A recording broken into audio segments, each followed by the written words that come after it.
పెద్దపల్లి జిల్లా గోదావరిఖని పట్టణంలోని మమతా ఆసుపత్రిలో అనుమతి లేకుండా నిర్వహిస్తున్న స్కానింగ్ సెంటర్ విభాగాన్ని జిల్లా వైద్యాధికారి ప్రసన్న కుమారి సీజ్ చేశారు.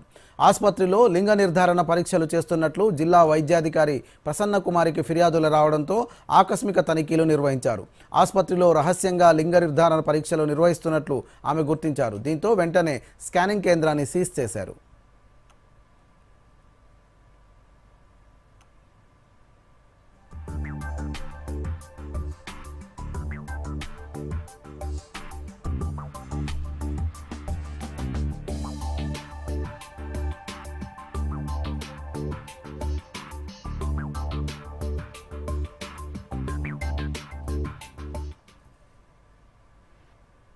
వాళ్ళకు ఉన్నట్టుగా కూడా ఎక్కడ పేపర్స్ మాకు చూపించట్లేదు.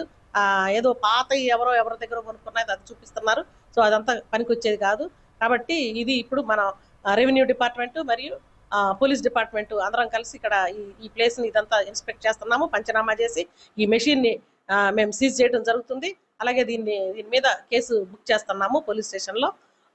నేను మిగతా BCPNDT యాక్ట్ ప్రకారం మిగతా అల్ట్రాసోనోగ్రామ్ మెషిన్స్ ఎవరెవరి దగ్గర ఉన్నాయో వాళ్ళందరికీ ఇచ్చే హెచ్చరిక ఏంటంటే, మీ దగ్గర ఎన్ని మెషిన్లైనా ఉంచుకోండి, కానీ మీరు కొనుక్కునే ముందు మాకు ఇన్ఫర్మేషన్ ఇవ్వాలి. కొనుక్కున్న తర్వాత అప్రాప్రియేట్ అథారిటీ DMHO ఆఫీస్కి వచ్చేసి వాళ్ళు రిజిస్టర్ చేసుకోవాలి.